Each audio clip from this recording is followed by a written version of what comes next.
em họ đã thực sự biến việc đi rừng trở thành một nghệ thuật mới, với vô vàn các loại bẫy và dụng cụ sinh tồn độc đáo. Nếu bạn muốn có những ngày tháng hạnh phúc giữa hoang dã, thì tập hướng dẫn kỹ năng sinh tồn này của cô em họ chắc chắn là bạn không thể bỏ qua.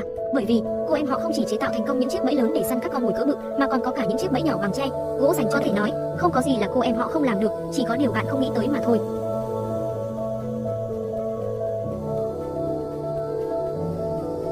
Với những chiếc bẫy dần dần được chế tạo tinh xảo như vậy, không biết lần này cô em họ hoang dã sẽ chuẩn bị thu hoạch loại động vật hoang dã quý hiếm nào đây? Khi bạn nhìn thấy thành quả của cô em họ, bạn chắc chắn sẽ vô cùng kinh ngạc đấy. Hơn nữa, lần này cô em họ không chỉ có những chiếc bẫy trông mà còn có cả chiếc bẫy thòng lọng thần kỳ để bắt những con chuột tre khổng lồ.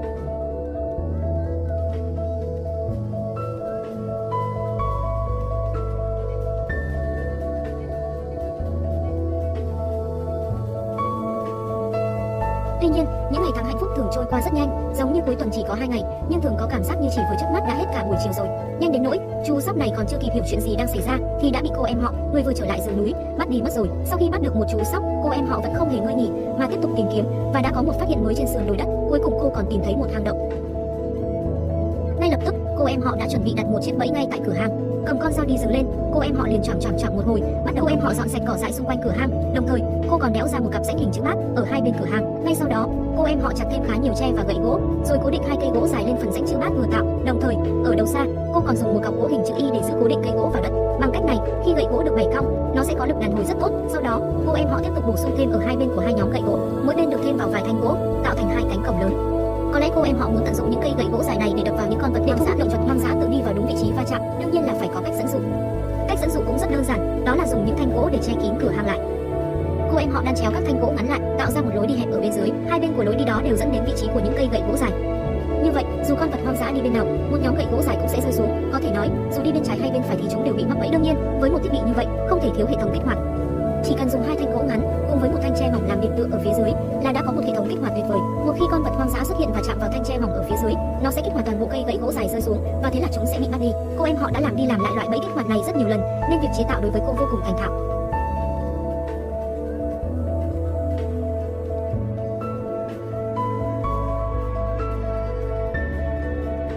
Sau khi hoàn tất việc chế tạo bẫy và kiểm tra kỹ lưỡng, cô em họ liền rời đi, thẳng tiến đến chỗ trú ẩn tạm thời trên núi.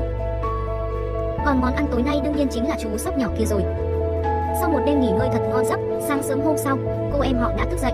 Về bữa sáng, cô em họ đã chuẩn bị một nắm cơm nướng trên than hồng, trông có vẻ rất ngon. Sau khi dùng bữa sáng xong, cô em họ liền đi đến chỗ chiếc bẫy để kiểm tra. Tuy nhiên, khi đến chỗ bẫy, nhìn thoáng qua, có vẻ như chiếc bẫy chưa được kích hoạt. Điều này khiến cô em họ có chút thất vọng. Nhưng khi cô bước vào bên trong bẫy, cô lại có một phát hiện mới. Tuy thanh gỗ bên phải chưa bị kích hoạt, nhưng thanh bên trái thì đã sập bẫy rồi. Đây là một con chuột núi khá lớn, đã bị chiếc bẫy của cô em họ bắt gọn. Lúc này, cô em họ thực sự rất vui mừng, bởi vì hôm nay chắc chắn sẽ là một ngày có bữa ăn thịnh soạn đây mà.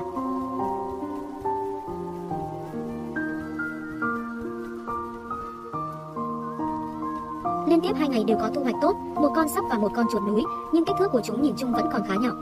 Vì vậy, hôm nay cô em họ quyết định làm một chiếc bẫy cỡ lớn, xem liệu có thể thu hoạch được những con vật to hơn không. Thế là, cô em họ đi sang ngọn núi khác và sau khi phát hiện dấu vết hoạt động của động vật hoang dã, cô đã buộc một thanh gỗ dài ở đây. Nhìn thế này, có vẻ như cô ấy muốn tận dụng lực đàn hồi cực lớn của cây gỗ. Cô em họ còn chặt thêm vài ngọn trông tre nữa, chuẩn bị buộc từng chiếc vào đầu của cây gỗ dài. Bằng cách này, tận dụng lực đàn hồi của cây gỗ dài, những ngọn trông tre sẽ phát huy sức sát thương cực lớn. Nếu không, những con vật hoang dã cỡ lớn có sức phòng thủ quá mạnh, sẽ rất khó để bắt được chúng. Cô em họ đã chuẩn bị 5 ngọn trông tre như vậy, được bố trí cách nhau khoảng 7 đến 10 cm. Khoảng cách giữa các ngọn trông không được quá hẹp, nếu không hiệu quả tấn công sẽ bị giảm đi, nếu quá rộng cũng không được, vậy nên cách bố trí này có thể nói là tối ưu nhất.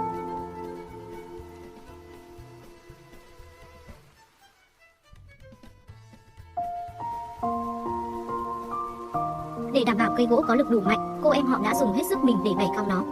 Lực đàn hồi của cây gỗ cũng khiến cô em họ vô cùng hài lòng, bởi vì với lực mạnh như vậy, ngay cả lợn rừng dù có sợ chết đến mấy cũng phải chịu thiệt hại lớn. Về hệ thống kích hoạt, lần này của cô em họ có thể nói là đơn giản nhất.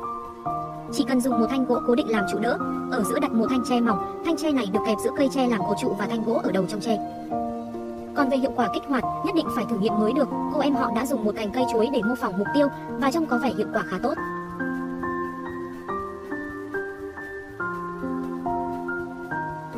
Sau khi xác nhận thiết bị săn bắt không có vấn đề gì, cô em họ nhanh chóng phục hồi lại cơ cấu. Vậy là bộ bẫy lớn này đã hoàn thành, trông nó vừa đơn giản nhưng lại vô cùng mạnh mẽ, hứa hẹn sẽ mang lại những thành quả lớn.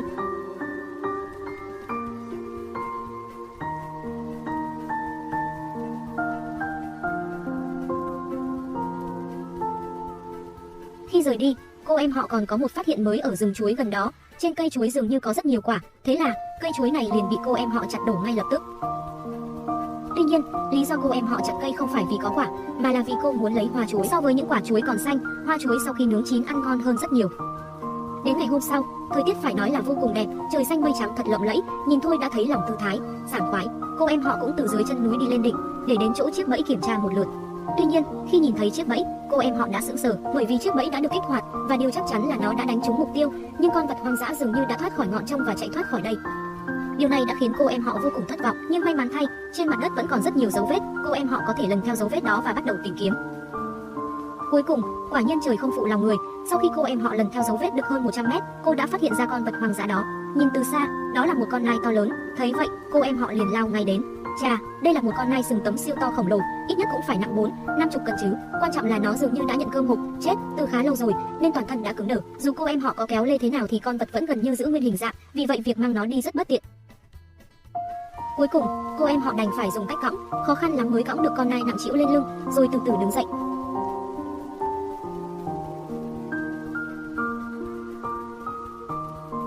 Dù cõng con nai to xuống núi rất mệt, nhưng món hàng quý giá như vậy, khi mang xuống núi thì đáng giá cả một gia tài đấy. Cô em họ đương nhiên là vui mừng khôn xiết, hơn nữa, việc này hoàn toàn hợp pháp ở địa phương, nên cô cũng không phải lo lắng gì.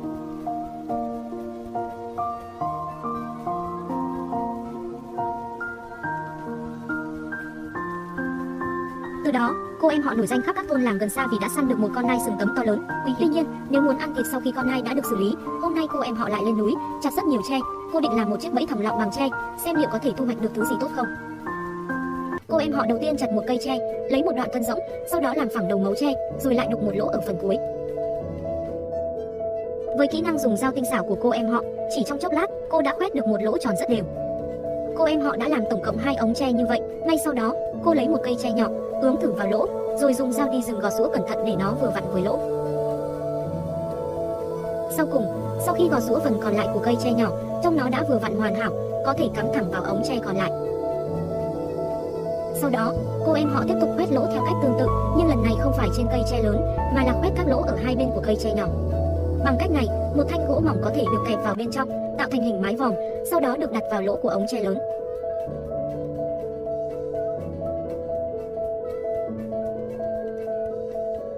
Sau đó, cô em họ lại tiếp tục khoét thêm vài lỗ trên cây tre nhỏ. Thật sự, đây là lần đầu tiên thấy cô chế tạo loại bẫy này, không biết khi hoàn thành sẽ trông như thế nào. Sau khi khoét thêm 6 lỗ trên cây tre nhỏ, cô em họ mới dừng tay, rồi lắp ráp lại những thanh gỗ mỏng vào cây tre. Sau đó, cô chặt thêm khá nhiều tre nhỏ, rồi lần lượt cắm chúng vào các lỗ còn lại trên thân tre, trông nó cứ như một cánh cổng vòm lớn vậy. Về phần giữa cây tre nhỏ và thanh gỗ hình mái vòm, cô còn phải dùng dây leo để buộc thật chắc chắn.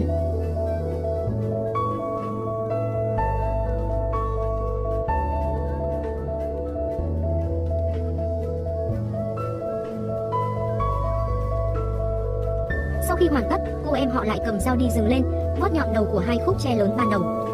Rất có thể, cô sẽ cắm chúng xuống đất. Đồng thời, cô còn bổ sung thêm một cây tre mảnh, vót nhọn một đầu và khoét thêm vài lỗ. Sau khi chuẩn bị xong những thứ này, cô em họ liền đi đến vị trí đã chọn. Sau khi dọn sạch lá cây trên mặt đất, cô bắt đầu đóng cọc, đưa ống tre lớn cùng với bộ phận tre xuống đất. Ống tre lớn được cắm xuống đất khá sâu, gần như chỉ còn lại phần đầu nhô lên trên. Còn một cây tre ngắn khác thì được cắm vào phía trước của bộ phận tre. 3 cột trụ này trực tiếp tạo thành một hình tam giác cân. Về phần tạo lực đàn hồi, vẫn là quy tắc cũ, một cành cây dài và thẳng, khi được cắm xuống đất và bẻ cong, sẽ có lực đàn hồi cực kỳ tốt. Ở đỉnh của nó được buộc một sợi dây thừng, sau khi đầu dây thừng luồn qua lỗ ở đỉnh cây tre, thì có thể buộc một vòng thòng lọng ở bên ngoài. Trên sợi dây còn buộc một thanh gỗ ngắn, kẹp nó vào mặt bên của cột trụ, là có thể giữ cho toàn bộ thiết bị được cố định. Một khi con vật hoang dã chạm vào chiếc bẫy tre, nó sẽ làm mất thăng bằng, và thế là bị vòng thòng lọng siết chặt. Hãy cùng xem kết quả thử nghiệm của cô em họ nhé, thật là ấn tượng. Sau khi đảm bảo chiếc bẫy không có vấn đề gì, tiếp theo, cô em họ đã lấy ra một vài món ngon. 4 con ấu trùng bọ cánh cứng trông rất to lớn, chúng chính là món khoái khẩu của loài chim. Cô em họ cắm một con vào cành cây, kẹp giữa các thanh tre, những con còn lại thì được đặt bên dưới, cạnh chỗ tre bị gãy. Những ấu trùng này là mùi nhử cực kỳ tốt. Sau khi hoàn tất, chiếc bẫy sẽ trông như thế này. Chờ đợi đến ngày thứ 2, cô em họ đầy háo hức lên núi, chuẩn bị kiểm tra chiếc bẫy. Thật là trùng hợp, vừa đặt chân đến, cô em họ đã phát hiện một con gà rừng đã sập bẫy. Điều đáng nói là, nhìn con gà rừng còn nhảy nhót lung tung, có vẻ như nó mới sập bẫy chưa lâu, nếu không, có lẽ nó đã nhận cơm hộp, chết từ đời nào. Con gà rừng này phải nói là vô cùng đẹp, với bộ lông đen trắng xen kẽ, cùng chiếc đuôi dài, thật sự là một vẻ đẹp lộng lẫy. Cô em họ cười rạng rỡ, cầm con gà rừng lên xem xét hết lần này đến lần khác, cứ như thể vừa tìm thấy một báu vật vậy. Vì đã rất lâu rồi anh ấy không gặp được con gà rừng nào đẹp như vậy, nên việc tình cờ bắt gặp con gà này thực sự là một niềm vui bất ngờ.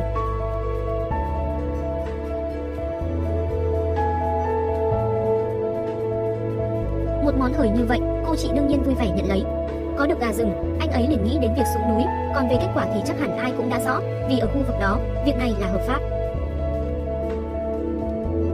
Và hôm nay, cô em lại phát hiện ra dấu vết hoạt động của các loài thú rừng lớn trong khu rừng. Trong tình huống như vậy, dù tốn thời gian, cô em vẫn muốn thử một phen.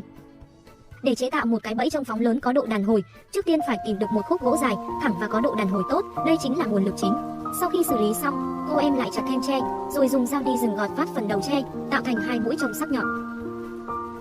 Bằng cách này, khi gài chúng vào đầu khúc gỗ dài, đó sẽ là phần tạo lực đàn hồi và tấn công của toàn bộ cái bẫy. Tuy nhiên, trước khi làm điều đó, cần phải cố định chắc chắn khúc gỗ dài. Nhận thấy xung quanh không có cây cối phù hợp làm điểm tựa cố định, cô em đã chặt vài khúc gỗ lớn, gọt nhọn đầu rồi cắm xuống đất. Bằng cách này, sau khi đặt khúc gỗ dài vào để điều chỉnh và xác định vị trí, cuối cùng, dựa theo vị trí đã điều chỉnh, lần lượt đóng chắc chắn từng khúc gỗ dài xuống đất để cố định. Còn khúc gỗ dài nằm ngang ở phía trước này thì được dùng để cố định đường trượt. Như vậy, tiếp theo có thể cố định khúc gỗ dài vào các cột trống, khi bẻ cong khúc gỗ dài ra phía sau, nó sẽ trượt dọc theo rãnh trượt. Còn phần trông, cô em sử dụng dây rừng có độ dẻo dai cực tốt để buộc chặt vào khúc gỗ dài, như vậy, khi đâm trúng thú rừng, nó mới có thể phát huy lực tấn công tối đa.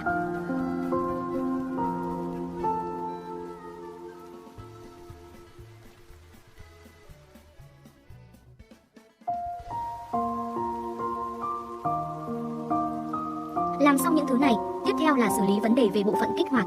Cô em trước tiên kéo sợi dây buộc ở đầu khúc gỗ dài, cố ý điều chỉnh phương hướng, phán đoán góc độ rồi xác định vị trí. Cuối cùng, cô kéo sợi dây về phía sau rồi vòng lại, dùng một khúc gỗ nhỏ trên sợi dây, một đầu gài vào thanh cân bằng ngang, một đầu gài vào một nhánh cây hình chữ Y đứng. Nhờ vậy, có thể đạt được lực cân bằng đủ lớn. Phải nói là vô cùng khéo léo và đương nhiên, với cô em vốn rất nghiêm ngặt trong việc chế tạo bẫy rừng, việc thử nghiệm là không thể thiếu. Sau khi chặt một đoạn lõi cây chuối, cô em liền xem nó như con mồi và đặt lên dây rừng phía trước thiết bị. Hãy xem hiệu quả của nó này thật là ấn tượng.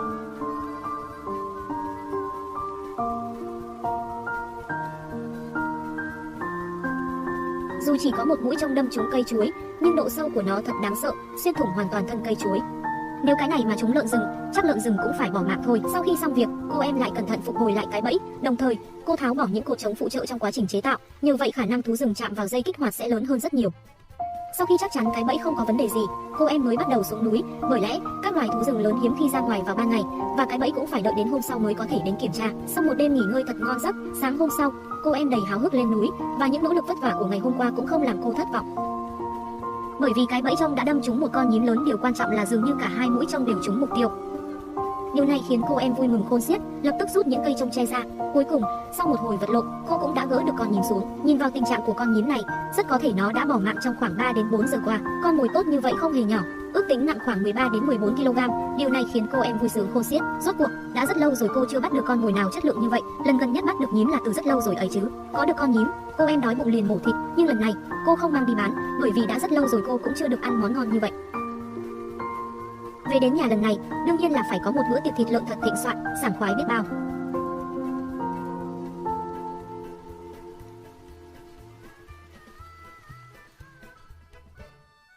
Sau 2 ngày thưởng thức bữa tiệc thịt lợn ngon lành, hôm nay, cô chị cả lại ở dưới chân núi, chuẩn bị tre. Có vẻ như hôm nay cô ấy định làm một vài cái bẫy ống tre. Cô em cầm ống tre lên và bắt đầu chặt, trực tiếp tạo ra một bộ rãnh đối xứng ở một đầu ống tre. Tiếp đó, cô lại tiếp tục gọt 2 miếng tre, biến mặt cong của chúng thành mặt phẳng. Sau đó, cô dùng đầu nhọn của dao đi rừng, bắt đầu khoét lỗ ở phần phía trước, nơi giao nhau giữa miếng tre và mắt tre. Đồng thời, cô dùng dao đi rừng gọt tre từ trên xuống dưới ở 2 bên lỗ khoét, tạo ra 2 khe hở ở giữa có chiều rộng bằng đường kính lỗ. Sau đó, cô cẩn thận gọt bỏ hết những phần tre thừa và sơ, và đây chính là hình dáng cuối cùng của nó. Tuy nhiên, một thiết bị như vậy đương nhiên không thể dùng để bẫy thú. Cô em tiếp tục gọt ở đáy ống tre 2 rãnh đối xứng, lần này chúng không được gọt nhọn, nên đương nhiên không phải để cắm xuống đất cố định. Cô em đã làm tổng cộng vài cái ống tre như vậy, nhưng rõ ràng là vẫn còn cần các phụ kiện khác. Sau khi xử lý xong phần ống tre, cô em tiếp tục mang đến những thanh tre đã chặt. Sau khi mài nhẵn các cạnh, cô ấy dùng chúng để ướm thử lên ống tre. Vị trí của các thanh tre là ở chỗ 2 lỗ nhỏ đã khoét trước đó, chiều dài của chúng phải rộng hơn đường kính ống tre khoảng 3 cm và cần phải khoét rãnh trên các thanh tre này. Cuối cùng, sau khi lồng 2 sợi dây chun vào đáy ống tre, sợi dây chun sẽ được gài vào rãnh trên thanh tre. Một khi kéo căng dây chun và thả ra, nó sẽ kéo thanh tre bật ngược trở lại.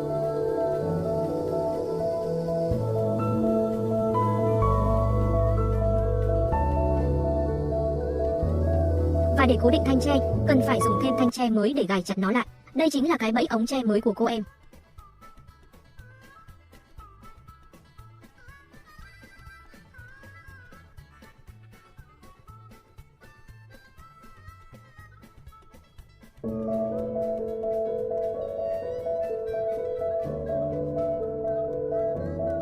Sau khi cô em lần lượt lắp xong vài cái bẫy, việc thử nghiệm đương nhiên là không thể thiếu.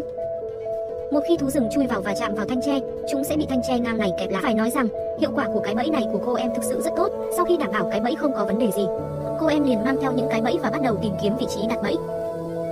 Vị trí đầu tiên là dưới một gốc cây lớn, có vẻ như mục tiêu là dốc hoặc chuột núi.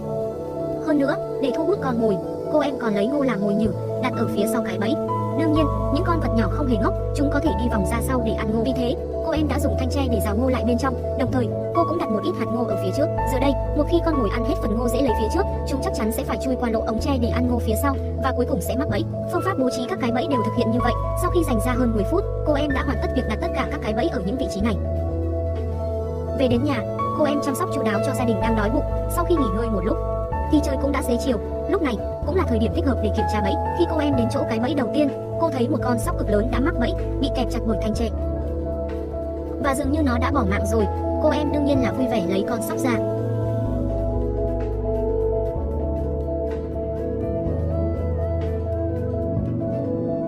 Sau khi kiểm tra sơ qua, cô mang theo con vật và đi đến cái bẫy thứ hai. Chỗ này dường như cũng có thú rừng mắc bẫy, nhưng cô em có vẻ không quá vui mừng. Bởi vì sau một hồi loay hoay, con thú rừng cô lấy ra là một con chuột núi, kích thước rất nhỏ. Cô muốn vui cũng không vui nổi. May mắn thay, cái bẫy thứ ba lại đủ hiệu quả, vì con vật mắc kẹt trong ống tre này lại là một con gà rừng, chứ không phải chuột núi hay sóc. Điều này khiến cô em vui sướng khôn xiết. Đương nhiên, gà rừng bị bẫy ống tre bắt được chắc chắn sẽ không quá lớn, nhưng một con nặng khoảng nửa ký vẫn là rất tốt. Cả ba ống tre đều có thu hoạch, và tổng thể thu hoạch vẫn rất khá. Cái bẫy của cô em quả thật rất hiệu quả. Điều đáng tiếc duy nhất là con chuột núi có kích thước hơi nhỏ. Thế là hôm nay cô em quyết định trút giận lên lũ chuột tre. Dù sao thì chúng cũng là vua của loài chuột. Sau một hồi khám phá khu rừng tre, cô em đã phát hiện ra hang của chuột tre. Cầm theo cây sào tre, cô ấy lại dùng thủ thuật cũ, dùng ngón tay gõ vào các rãnh trên sào tre để tạo ra âm thanh thu hút chuột tre. Nhưng lần này, cô em không đặt bẫy, thay vào đó, cô đội đèn pin lên đầu, lấy ra một chiếc ná cao su và bắt đầu ra tay với chuột tre. Chà, cô ấy định dùng tiếng tre gõ để dụ chuột tre ra ngoài, rồi dùng ná cao su bắn hạ nó. Và cô em dường như đã bắn trúng ngay từ phát đầu tiên. Ngay lập tức, cô tiến tới và bắt đầu đào bới hang chuột tre. Cô em cũng thật gan dạ, không sợ con chuột tre này trực tiếp phản công lại mình sao?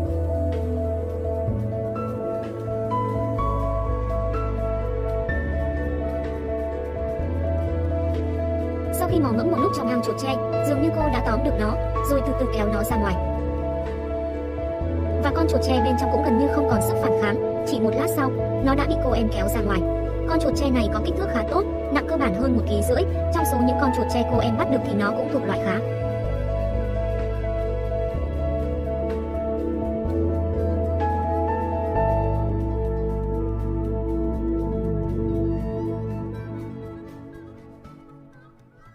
Sau khi kiểm tra một lượt, cô em định đặt nó sang một bên, chuẩn bị xem trong hang chuột tre còn con nào nữa không. Không ngờ con chuột tre này vẫn còn một hơi thở, lảo đảo đứng dậy, định bỏ trốn. Đáng tiếc, cuối cùng nó vẫn không chạy được và lại bị cô em phát hiện. Lần này thì hoàn toàn không có khả năng trốn thoát, nó lập tức bị cô em tóm gọn, muốn chạy cũng đã hết đường rồi, đành chịu bị cô em mang xuống núi. Với những thu hoạch đầy ắp gần đây, cô em 2 ngày nay không lên núi đi săn nữa, thay vào đó, cô đến khu vực nuôi bò vàng, chuẩn bị kiểm tra tình hình ở đây. Rốt cuộc, đây đều là giống bò vàng vùng cao, giá trị không hề nhỏ. Sau một hồi kiểm tra, đàn bò không có vấn đề gì đáng ngại, nhưng chuồng gà phía sau của cô em lại bị một loài vật nào đó phá rách. Điều quan trọng là mấy con gà bên trong cũng không biết đã đi đâu, chỉ thấy một ít lông gà còn sót lại xung quanh, rất có thể chúng đã bị trồn hôi tha đi. Điều này khiến cô em tức giận khôn xiết, liền mang ra một thiết bị làm từ ống tre, chuẩn bị xử lý dứt điểm. Bộ thiết bị bẫy trồn của cô em này không dễ làm chút nào, phần tấn công chính là những mắt tre sắc nhọn này. Lần lượt cắm chúng vào những ống tre đã được khoét lỗ, sẽ tạo thành một thanh dao trông lớn.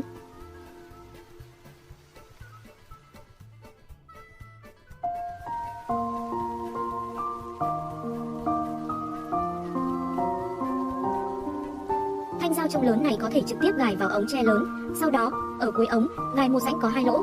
Sau khi gõ cho chắc chắn, cắm thanh tre nhỏ vào lỗ trên rãnh gài, vậy là đã có một bộ bẫy dao lớn có thể đóng mở.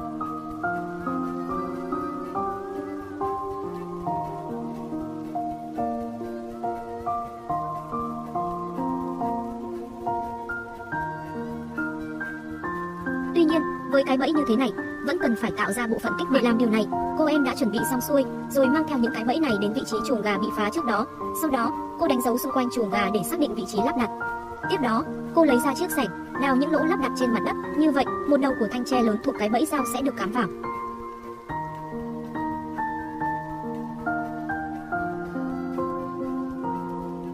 Và cố định chắc chắn. Sau khi bẻ mở cái bẫy dao, chỉ cần con mồi đi qua đây và chạm vào bộ phận kích hoạt, chúng sẽ chịu sự tấn công dữ dội từ những mũi trông, khiến chúng có đi mà không có về. Và để con mồi chạm vào bẫy và bị tấn công, thì không thể thiếu lực tấn công. Còn về lực tấn công, cô em đã sử dụng dây chun để cung cấp. Một đầu của sợi dây chun được buộc vào một đầu của thanh dao lớn, đầu còn lại thì buộc vào một cọc gỗ cố định trên mặt đất ở da. Tiếp theo là kéo căng bộ phận dao lớn ra, để sợi dây chun ở trạng thái kéo giãn. Nhờ lực đàn hồi của sợi dây chun, mũi trông sẽ bật trở lại. Đây chính là nguyên lý kích hoạt của bộ thiết bị dao trông của cô em.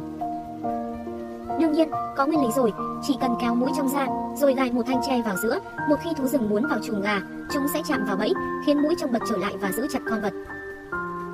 Cái bẫy thoạt nhìn có vẻ đơn giản, nhưng quá trình chế tạo toàn bộ thiết bị này vẫn rất không dễ dàng, và cô em vô cùng cẩn thận, còn đặc biệt mang đến một đoạn thân cây chuối, dùng nó làm con mồi giả để thử nghiệm, hiệu quả vô cùng tốt. Cuối cùng, cô em còn kiểm tra kỹ lưỡng xung quanh chuồng gà, đặc biệt dùng những mảnh tre để che chắn cẩn thận các khe hở. Lúc này cô mới hài lòng rời khỏi chuồng gà. Đương nhiên, cô em không rời đi hẳn mà quay trở lại lán lớn, bởi vì khi chuồng gà không có gà thì đương nhiên không thể khiến thú rừng tự động mò đến. Cô em còn mang theo một con gà con nặng khoảng nửa ký, đặt vào chuồng gà và buộc nó lại để tránh việc con gà vô tình chạm vào kích hoạt cơ quan. Phần còn lại là đến rìa đồng cỏ, đóng kỹ cổng trại để tránh bò vàng đi lạc.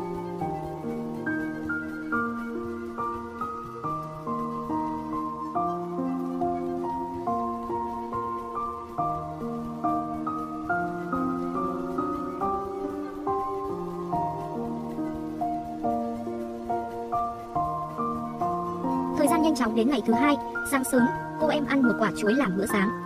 Ngay sau đó, họ đến khu chuồng trại, vừa nhìn thấy bên cạnh nhà kho lớn, cô em họ đã vô cùng vui mừng bởi vì bẫy đã được kích hoạt. Điều quan trọng là con mồi không phải là trồn, kích thước của nó lớn hơn rất nhiều. Thoạt nhìn, nó có vẻ giống một con vật họ mèo, nhưng nhìn vào hoa văn trên người, nó lại giống báo. Rất có thể, đây không phải là một con mèo bình thường. Còn những chú gà con bên trong thì vẫn còn sống, vì con mồi đã bị mắc kẹt trực tiếp nên những chú gà con đương nhiên không hề hấn gì. Mất một hồi công sức, cuối cùng cô em họ cũng gỡ được con mèo rừng từ trên xuống. Đây là một con vật khá lớn và vô cùng đẹp.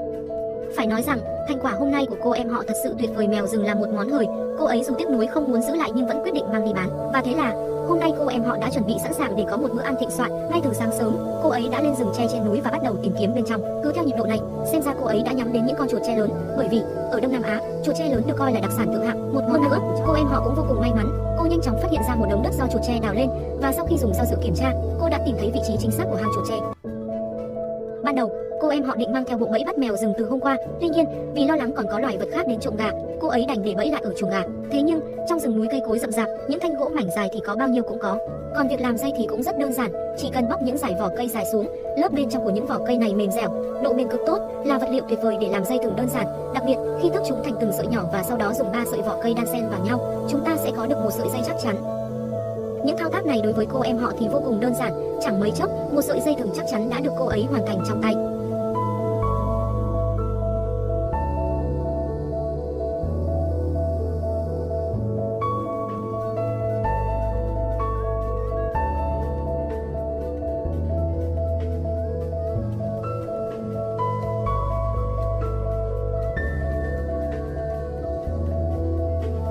Có dây dài và có cả thanh gỗ, đương nhiên cô em họ sẽ chế tạo một chiếc bẫy thòng lọng có độ đàn hồi tốt. Sau khi phác thảo vài đường, cô em họ đã xác định được vị trí đặt bẫy thòng lọng. Cô cố định thanh gỗ dài vào một cái cây đã được khoét lỗ và dùng dây buộc chặt lại.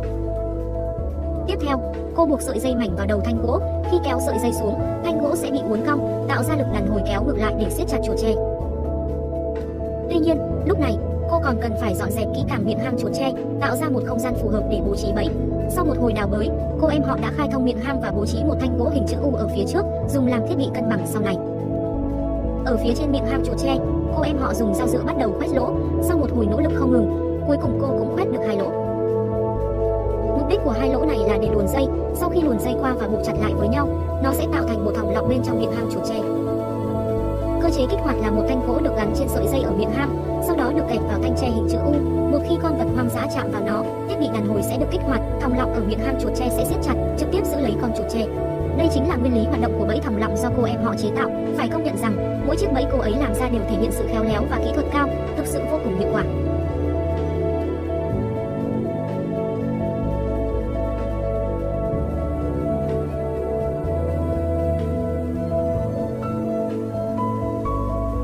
còn lại chỉ việc chờ đợi thời gian làm việc của nó. Sau nửa ngày bận rộn, cô em họ đang say sưa ngủ gần đó bỗng nghe thấy tiếng bẫy sập. Ngay lập tức, cô cầm con dao dựa lên và nhanh chóng tiến đến kiểm tra. Cô nhìn thấy một con chuột tre to lớn bị thòng lọng siết chặt ngay miệng hang, không thể cựa quậy, nhưng miệng thì vẫn đang kêu réo ồn ào. Thấy vậy, cô em họ liền cầm dao dựa đào bới ngay miệng hang. Chẳng mấy chốc, cô đã có thể nhìn rõ đầu con chuột tre.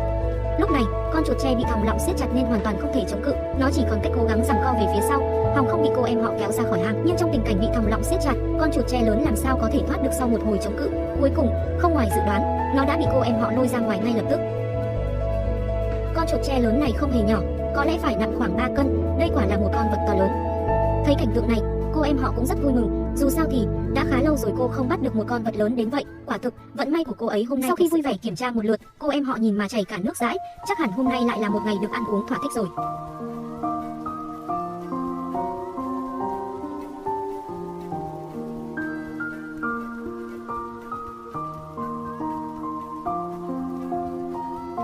Cầm theo con chuột tre, cô ấy vội vàng xuống núi bắt chuột tre, có thể nói là sở trường của cô em họ. Cách sử dụng bẫy thòng lọng của cô ấy cũng đầy sáng tạo. Nhưng nếu nói về lần bắt chuột tre đỉnh cao nhất của cô em họ thì phải kể đến việc cô ấy dùng cung tên siêu lớn để săn chuột tre. Hôm đó, vừa ra khỏi nhà, trên đường đi, cô em họ đã dùng ngay ná cao su để săn được một con chim khá lớn. Đến khu rừng tre, cô ấy lại vô cùng may mắn phát hiện ra hang của chuột tre. Tuy nhiên, lần này cô em họ lại muốn chế tạo một cây cung tên cỡ lớn để bay. Vì thế, cô em họ đã đặc biệt chặt một cây tre lớn, sau đó vót nhọn hai đầu tre thành những mảnh tre mỏng.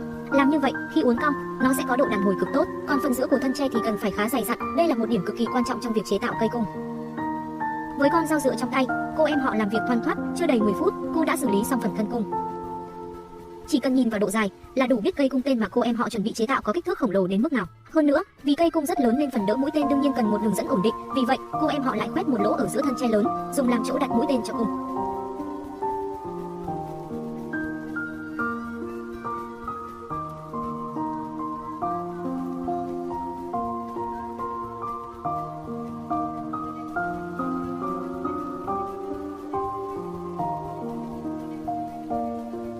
Sau đó, cô em họ còn bắt tay vào việc lột vỏ cây.